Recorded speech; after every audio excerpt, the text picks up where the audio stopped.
Now here's the crazy part. Some of these quarters have special mistakes called mint errors, and collectors are willing to pay huge money for them. We're talking about $155,000 to even $200,000 for the rarest ones. Sounds unbelievable, right? But it's true, these coins can be worth a small fortune if you know what to look for. The story of this coin starts back in 1976, when the U.S. Mint decided to celebrate 200 years since the signing of the Declaration of Independence. Instead of the normal eagle on the back, they created a special design with a colonial drummer and the dates 1776 to 1976. The Mint made hundreds of millions of these coins in both Philadelphia and Denver. That's what the little D means, Denver Mint. Most of them were made from a mix of copper and nickel, and they were used in everyday shopping. So at first glance, they look totally normal. But once in a while, the minting machines made mistakes, and those mistakes are where the big money is. One of the most famous types of mistakes is called a double die. This happens when the coin's design is pressed twice, but not exactly in the same spot. The result is letters or numbers that look like they have a shadow or second layer. On the 1976 D Bicentennial quarter, if you see this doubling on the words, Liberty, In God We Trust, or the numbers and the date, you might have something rare. Even small doubling can raise the value, but a strong double die could make your coin worth thousands, or if it's in perfect mint condition, maybe a lot more. Another valuable error is called an off-center strike. That means the coin was hit by the press a little off target, so the design is shifted, and part of it might be missing. The more off-center it is while still showing the date, the more valuable it can be. Some of these off-center bicentennial quarters have sold for over $10,000, depending on how dramatic the error looks. There are also clipped planchet errors, where a small piece of the coin's edge is missing. These can also bring in hundreds or even thousands of dollars if they're rare and in good shape. Now here's the wildest kind of error: a wrong metal or wrong planchet coin. Normally, the 1976 D quarters were made with a copper core and a nickel coating. But sometimes, by accident, a blank piece of silver metal meant for a proof coin was used instead.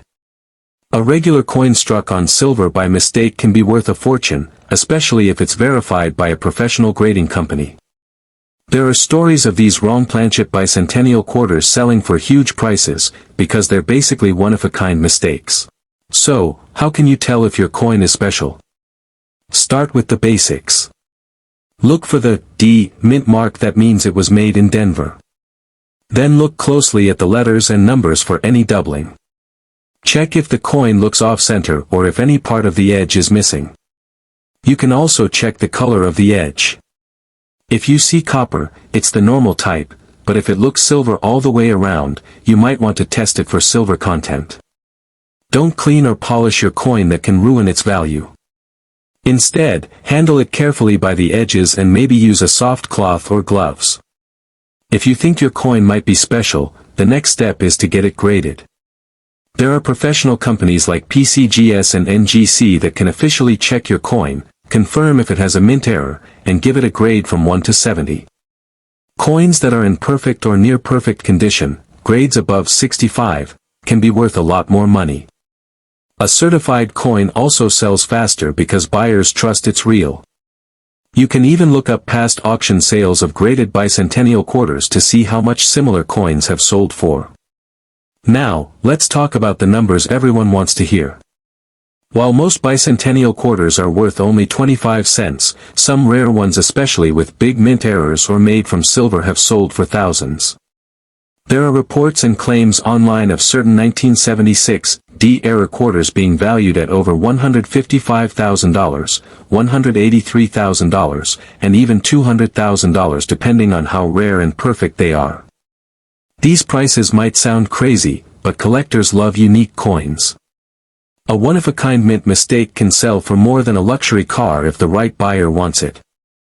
It's important to know, though, that not every 1976 D quarter is worth that much. Millions of normal ones exist, and even most slightly scratched or worn ones are only worth face value. The high prices only happen when all the right things come together: a huge error, rare metal, and top-grade condition. But here's the fun part: you never know until you check. Every coin in a jar, wallet, or old collection could be a hidden treasure. Imagine finding one of these coins and realizing it could pay off your debt, buy a car, or even a small house. That's why collectors and treasure hunters love these stories. It's not just about money, it's the thrill of finding something rare that connects you to history. The Bicentennial quarter celebrates the birth of the United States, so even without errors, it's a piece of that patriotic celebration. But when there's a mint mistake, it becomes a story, a moment when something went wrong at the mint, and now that small imperfection makes your coin incredibly valuable. If you ever find one that looks different, don't rush to sell it. Take good pictures, research it, and maybe show it to a coin expert or dealer. They can tell you if it's really rare. If it is, you could auction it through a trusted coin auction house or sell it privately to a collector. Some rare quarters have shocked everyone by selling for way more than anyone expected, simply because they were one of a kind. So next time you come across a 1976 quarter, take a closer look. Check for those odd details, doubling, off-center design, or silver shine. That small coin in your hand might not just be worth 25 cents, it could be worth thousands or even hundreds of thousands of dollars. People have found treasures in their change before, and maybe you'll be the next one. The 1976 Bicentennial quarter is more than just a piece of metal, it's a tiny time capsule from America's 200th birthday, and for a lucky few, it's a jackpot waiting to be discovered. So grab your coins, get a magnifier, and start looking. Your next handful of change might just be worth more than you ever imagined.